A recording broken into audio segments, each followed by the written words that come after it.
Olá e bem-vindos. Hoje vamos mergulhar num tema que interessa a muita gente, a gordura localizada. E temos em mãos o dossiê de uma nova promessa, uma substância injetável chamada CBL-514. É a eterna busca, não é? Por um lado, temos a lipoaspiração. Eficaz, sim, mas é uma cirurgia.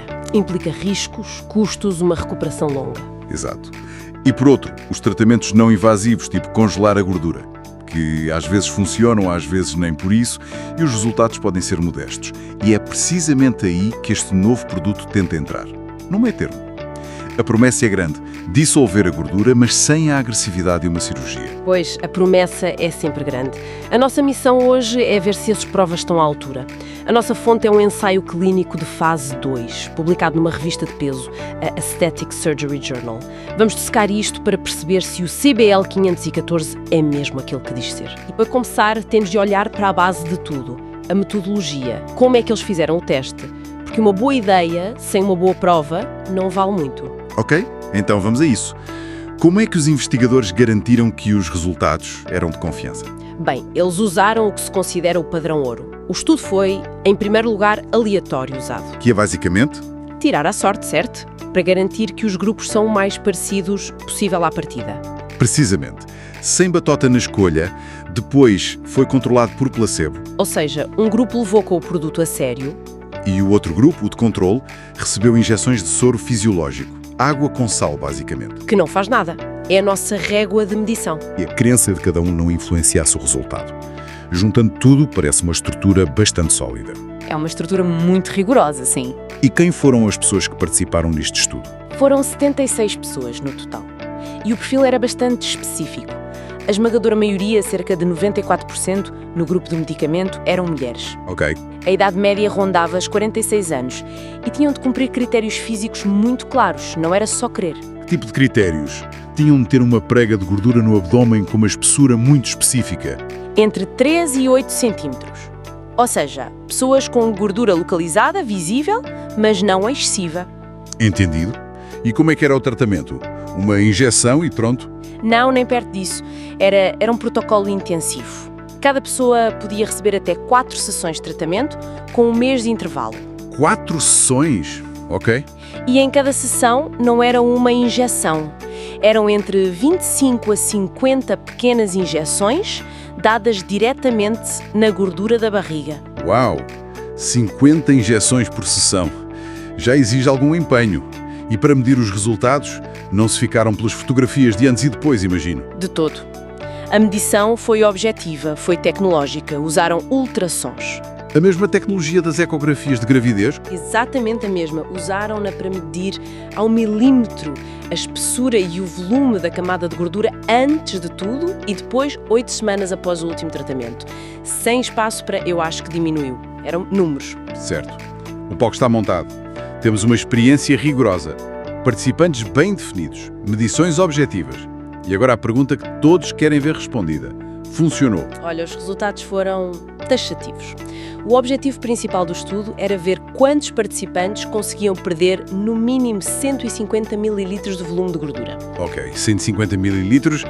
E então? 8 semanas depois do fim, 69,6%. Portanto, quase 70% das pessoas que receberam a CBL-140 atingiram essa meta. 70%? Isso é um número muito, muito alto para um ensaio clínico. Mas a prova de fogo é sempre a mesma. E o grupo placebo, o que recebeu o soro. E aí é que a história fica ainda mais clara. No grupo placebo, o resultado foi 0%. O quê? Zero? Zero. Ninguém no grupo placebo atingiu a meta. Nenhuma única pessoa. 0%. Isso não deixa qualquer margem para dúvida. É um knockout estatístico. É. Mostra que o efeito foi mesmo do produto. Não foi da dieta, não foi da cabeça das pessoas. Foi a química a funcionar. A diferença é brutal. E os resultados pararam nesses 150 ml? Não. Foram até mais além. Mais de 60% do grupo que recebeu o medicamento conseguiu perder ainda mais, ultrapassando a marca dos 200 ml. Impressionante. E era preciso fazer as 4 sessões para ver resultados. Esse é outro ponto muito interessante. A rapidez. Dos que atingiram a meta, quase 43% conseguiu-no depois de uma única sessão de tratamento. Apenas uma? Isso é muito rápido. O artigo tem imagens, certo? Para nos ajudar a visualizar o que estes números significam. Tem. E as fotografias de antes e depois já mostram uma diferença visível a olho nu, mas a prova mais fria vem das imagens do ultrassom. Numa delas, vemos a camada de gordura a diminuir, por exemplo, de 4 cm para 2, uma redução de quase 50% na espessura. Metade. É uma redução enorme. Eu vi também uma imagem que parecia um mapa a 3 dimensões, com cores. Essa é fantástica. Basicamente sobrepuseram um modelo 3D do tronco da pessoa, antes e depois. As zonas a azul escuro no mapa mostram onde houve a maior perda de volume. E o que é que se via? Via-se uma mancha azul escura concentrada precisamente na área do abdômen que foi tratada, o que sugere que o efeito é muito localizado, muito cirúrgico, atua onde é injetado e pronto. É como um míssil teleguiado para a gordura. É uma boa analogia, sim. Ok, os números e as imagens são muito convincentes, mas a minha mente de cético pergunta logo a seguir: qual é o preço a pagar? Porque eficácia sem segurança não serve para nada. Quais foram os riscos, os efeitos secundários? A pergunta fundamental, claro. E a conclusão geral é que o tratamento foi, no geral, bem tolerado. Bem tolerado, mas... Claro, houve efeitos secundários. Aliás, quase toda a gente os sentiu. No grupo do medicamento, 98% das pessoas reportaram pelo menos um evento adverso. 98%. Esse número, assim isolado, soa um bocado alarmante. Soa, mas temos de ver o que é que isso quer dizer. Na prática, estamos a falar das reações que seriam de esperar a levar dezenas de picadas numa zona. Ok, como por exemplo? Vermelhidão, um bocado de dor, alguma comichão, inchaço. Foi basicamente isso.